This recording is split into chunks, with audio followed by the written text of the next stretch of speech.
So there are many questions that I have got कि दीदी DHS क्या होता है, DME क्या होता है, इन दोनों में डिफरेंस क्या होता है, या दीदी हम लोगों को DHS के बाद में जॉब मिलेगी क्या, या फिर हमें DME के बाद जॉब मिलेगी, या फिर दीदी हम लोगों को फीस किस में ज़्यादा लगेगी, DHS में या DME में।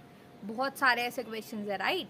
सो in today's video I am going to talk about this only. Hello everyone, this is Sakshi, welcome and welcome back to the channel again. थोड़े टाइम बाद हम लोग मिल रहे हैं, बट फ्रॉम नाउ द सिलसिला will be regular and we will be meeting regularly. So हम इस वीडियो में डिटेल में ये सारी चीज़ों की बात करेंगे। वीडियो छोटा सा ही होगा, आपका टाइम वेस्ट नहीं होगा। सो ट्राई करना कि ये वीडियो स्टार्टिंग से लेके एंडिंग तक देखो, ताकि कोई भी इन्फॉर्मेशन मिस ना करो। और फिर नहीं तो आप वापस से कमेंट सेक्शन में पूछोगे कि दीदी इसका मीनिंग क्या होता है। I will be replying your comment, but please make sure कि वीडियो कम्प्लीटली देखो ताकि चीज़ें अच्छे से समझ में आए। बिकॉज मैं अगर कमेंट में आपको समझाऊंगी तो शायद वो इतने अच्छे से समझ में ना आए, rather than explaining the things directly to you on the video or by the video itself. So without any further ado, let's get started. So देखो, दो टाइप के कॉलेजेस डिवीजन है हमारे यहाँ पे इन द मेडिकल फील्ड। एक होता है DHS, एक होता है DME। जो DHS होता है वो टोटली गवर्नमेंट ऑर्गेनाइज्ड कॉलेज होते हैं, और जो DME होता है वो ऑटोनॉमसली रन कॉलेजेस होते हैं। अब यहाँ पे हम लोग कुछ डिफरेंट क्राइटेरियाज के बारे में बात करेंगे, लाइक कॉलेज की फ़ीस दोनों में क्या डिफरेंस है, हॉस्टल की फ़ीस में दोनों में क्या डिफरेंस है। थर्डली हम लोग डिस्कस करेंगे कि मैथ्स में क्या क्या क्राइटेरिया है। फोर्थली हम लोग डिस्कस करेंगे कि दोनों में स्कॉलरशिप्स में क्या डिफरेंस है, जो कि आपको पैसा रिटर्न मिलेगा। एंड फिफ्थली हम लोग डिस्कस करेंगे कि जॉब सिक्योरिटी किस में ज़्यादा है। So firstly let's discuss about the first thing, that is the college fees. So mainly what you will find is कि जो DHS है totally run by government is the college, जिसमें कि आप लोगों को कोई भी कॉलेज या ट्यूशन फ़ीस नहीं देनी पड़ती, लाइब्रेरी फ़ीस नहीं देनी पड़ती, ट्रांसपोर्टेशन फ़ीस नहीं देनी पड़ती, एक्स्ट्रा जो भी चार्जेस होते हैं एक्टिविटीज़ के वो फ़ीस आपको नहीं देनी पड़ती।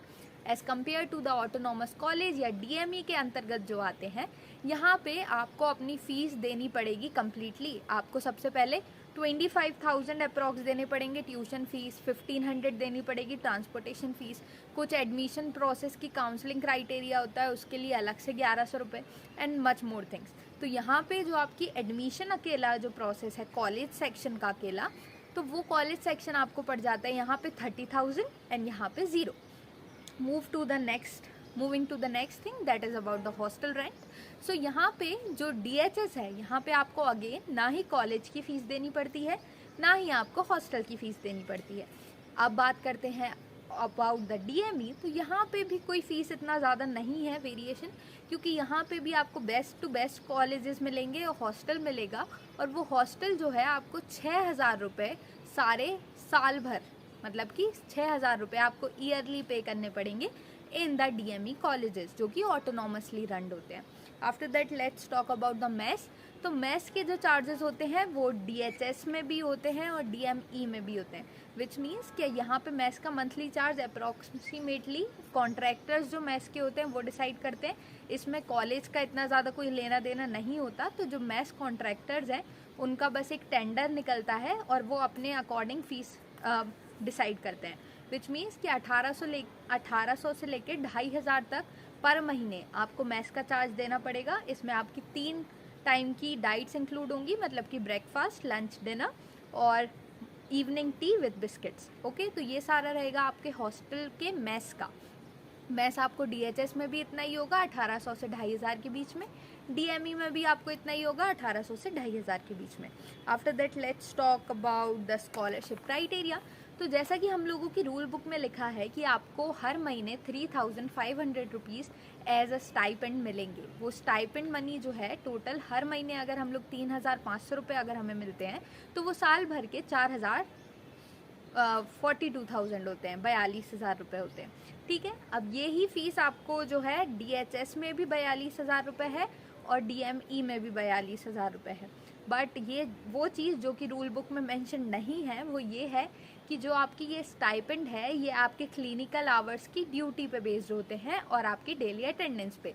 मतलब कि 30 दिन के अगर 3,500 हैं तो एक दिन के 116 रुपये कुछ होते हैं, और अगर आप एब्सेंट होते हैं तो वो आपके मनी, स्टाइपेंड मनी कट हो जाती है, और वो सारी एब्सेंट्स को मिला के फिर आपका जितना भी डिडक्ट होता है अमाउंट वो आपको दिया जाता है। It is not mentioned in the rule book but it is done in the colleges itself. So ये सारी चीज़ें हो गई।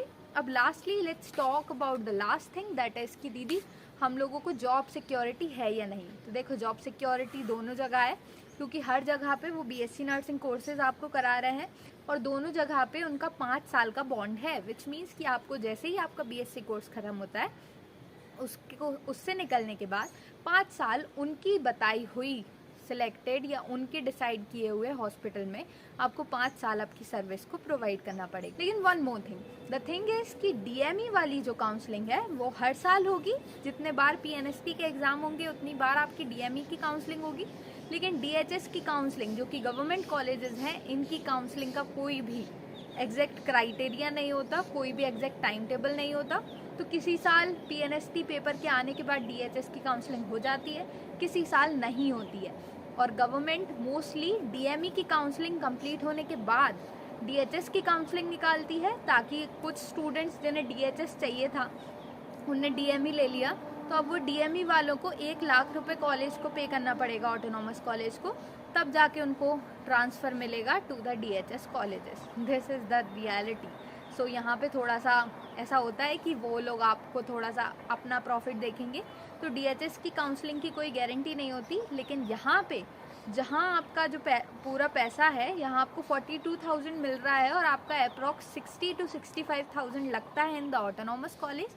In the government run colleges और डीएचएस कॉलेज आपको मेनली महीने का अगर 2,000 रुपये भी देते हैं तो साल का 24,000 लगेगा मेस का। कुछ एक्स्ट्रा चार्जेस लगा के अगर 30,000 भी मानो तो आपके 12,000 बचते हैं। तो यहाँ पे 18,000 तक आपके एक्स्ट्रा लगेंगे, 42,000 प्लस 18,000, और यहाँ पे आपके 18,000 कुछ बचेंगे। तो this is the difference between DHS and DME, but the choice is yours that which college do you want. Because ये वाले जो ऑटोनॉमस कॉलेज हैं ये थोड़े अच्छी जगह पे प्रेजेंट होते हैं, और जो डीएचएस वाले कॉलेजेस हैं वो थोड़े गांव या लोकल एरियाज में प्रेजेंट होते हैं। I hope you would have understood the things. In the next video हम लोग डिस्कस करेंगे कि सैलरीज कितनी होती है, क्या क्या डिफरेंसेस होता है। हम लोग बात करेंगे कि डिटेल्ड में फीस स्ट्रक्चर क्या होता है दोनों चीज़ों का, ये दोनों डिफरेंट कॉलेजेस का, और हम लोग बात करेंगे कि कुछ एक्स्ट्रा चार्जेस जो भी लगते हैं, आपका कोर्स क्या होगा, आपकी ड्रेसेस का अमाउंट क्या होगा, और ये सब मिला के हम लोग फीस डिस्कशन करेंगे इन द फर्दर वीडियो। और हम लोग डिसाइड करेंगे और देखेंगे कि आपकी सैलरी स्टार्टिंग कितने पैसों से होती है। So I think that's all for today's video. आप लोगों को समझ में आ गया होगा कि डीएचएस ज़्यादा सही है या DME. This is Sakshi, that's all for now. Will be catching you very soon in the next video. Bye bye. Living life, every day, late at night, not okay.